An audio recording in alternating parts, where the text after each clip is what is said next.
Anthony is the Director of Sales for StumbleUpon, and we'll talk about some paid discovery, and I think it's valuable, and that's why he's here. Anthony. Thank you.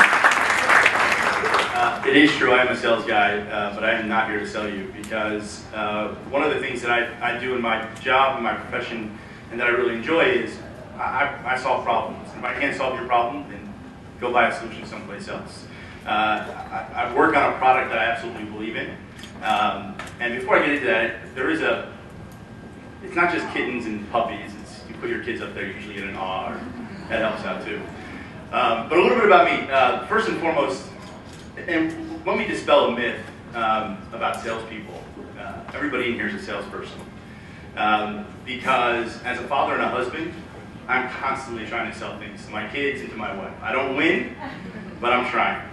I had the great pleasure of working for Google. I'm now ex-Googler, Zoogler is how they use the term, but I had the pleasure of working there for 6 years and learning a ton about a lot of different things. The company was evolving at a great time. When I joined, it was 3,000 people. When I left, it was 30,000. I saw a great amount of things there, and I learned a lot about what I'm going to talk here today while I was there. And it was just great. I'm a sports junkie. You can talk to me about anything. I had the privilege of playing baseball in college, so I take that all with me, and I love what I learned in sports, because I think sports are a great analogy for life. The ups and downs, the losses, dealing with losses, the highs and the wins, and being able to be a good winner and do all the things that are there, and teamwork and just everything that goes with it, I think is amazing. I love what I do, and I think it's really important when we're talking about content, talking about your job, to love what you do, because it allows you to believe in what you're doing. If you're just schlepping ads, or schlepping things, or working for companies, or doing things that you don't love, it comes across. And it cheapens the product, and it cheapens, I think, what you're trying to do when you do that. So I absolutely love what I do, because, like I said, I don't feel like a used car salesman. I don't feel like a salesman. I feel like I'm actually problem solving. I feel like I get to work with great amounts of people. I get to meet people like baseball. I come to conferences like this, and I just absolutely love what I do.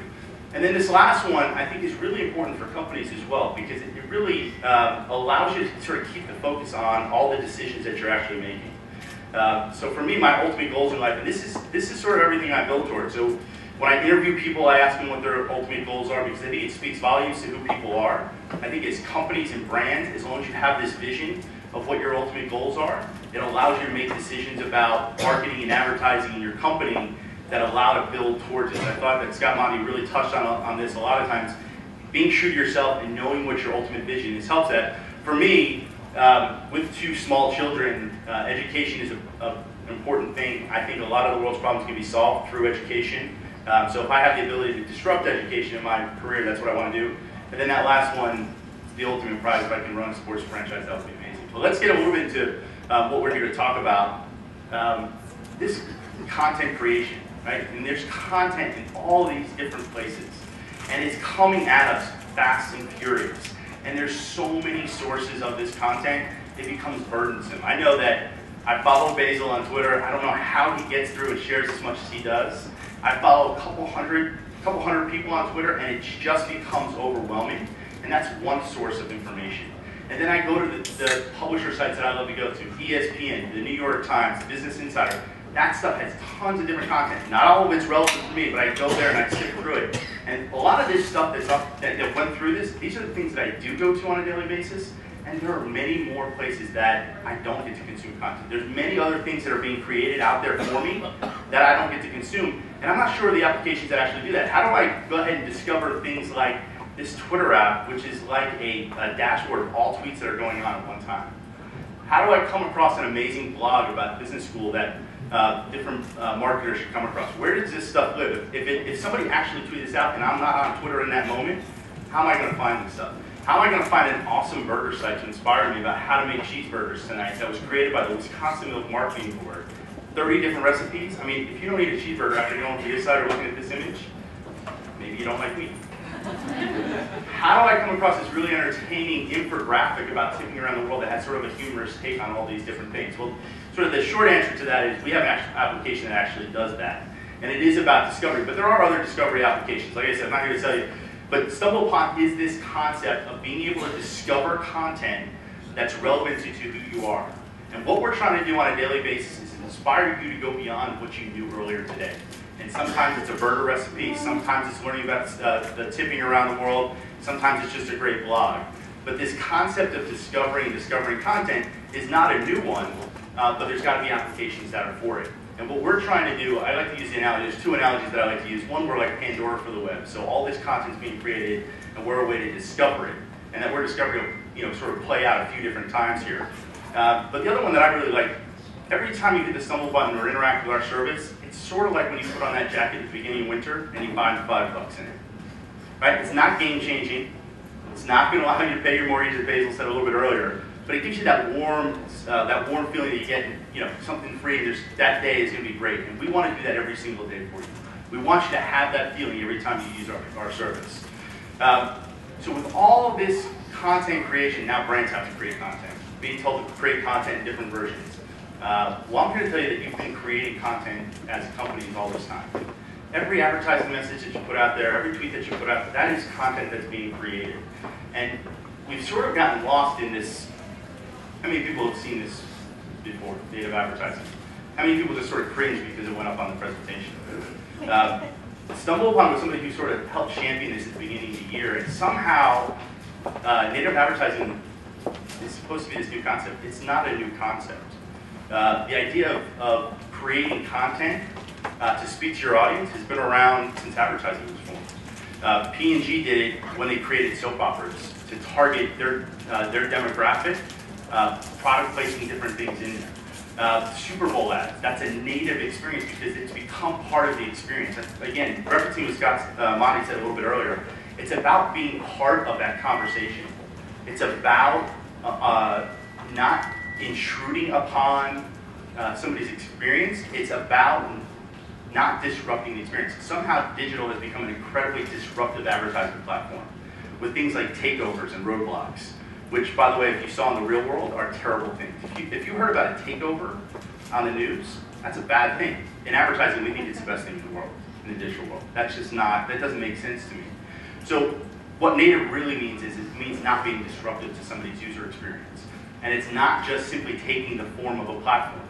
Just because you have a sponsored story or a promoted tweet or a sponsored stumble doesn't mean that you're now native to that platform, because if it's intrusive, if you're being loud and obnoxious in that, that's not an experience that somebody wants to remember. You want to be remembered in a positive light. So I always say, don't use the buzzwords. It doesn't matter what the buzzwords are, be true to who you are. And some things that we learned, and some of the things that we talk about, what we want from our advertisers, is really this idea of just be smart. Just be true to who you are and just be smart, right? So all created content by a brand is advertising. We always talk about the brand being a personality and advertising being the voice. So any kind of content that you put out there, your ultimate goal is to sell more product or build towards your bottom line. No matter what that bottom line is, that's what advertising is. And what it should be, I was at a conference a couple weeks ago where Bob Thacker was the keynote, and Bob was the former CEO of Home Depot and Sears and a much smarter person than I am.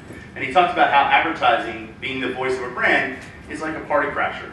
And I really like that analogy because it allows you to think, how do I become part of a conversation without becoming the conversation? And it's, be witty without being conceited. Be funny without being crude. Be insightful without being condescending. You don't have to be the person that crashes that party and is the big personality who's disrupting everybody's experience. If you crash that party and you're part of the conversation, it's going to make you a better brand, a better advertiser, a better experience. And again, what we're trying to build up towards is these little brand experiences that we have in social and all these different places that allow us to be part of somebody's consideration set. The beauty in working at Google and working on the search team over there was search was a bottom of the funnel. When somebody you knew exactly what somebody wanted and you could connect into it. That's not how all advertising works. It's not all bottom of the funnel. It's about building these little stories, these little moments, so that you're part of the consideration set. And we see this in a lot of different places. Paid discovery really allows for this. So I talked about we're a discovery engine. Paid discovery is this ability to insert yourself into the conversation at the right moment or at the right place. It's not paying your play into this when it doesn't make sense. So when we insert different images and we insert different landing pages into a user's experience, it's targeted based on demographics. It's targeted based on how users experience the platform. It's based on that user's profile and what we think they will enjoy of the experience.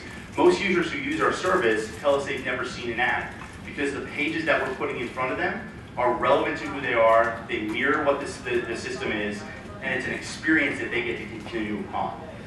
So the distribution strategy is what I think is more significant. I hear about a lot of people sort of investing lots of time in creating content and spending tens of thousands, if not millions of dollars. And I'm here to tell you, and Basil sort of stole a little bit of my thunder, is the distribution strategy for that is just as important. Creating a profile and having 1 million followers, that's an amazing accomplishment. You can put those tweets out and same thing on Facebook and all these different social channels. But these social channels are about making connections.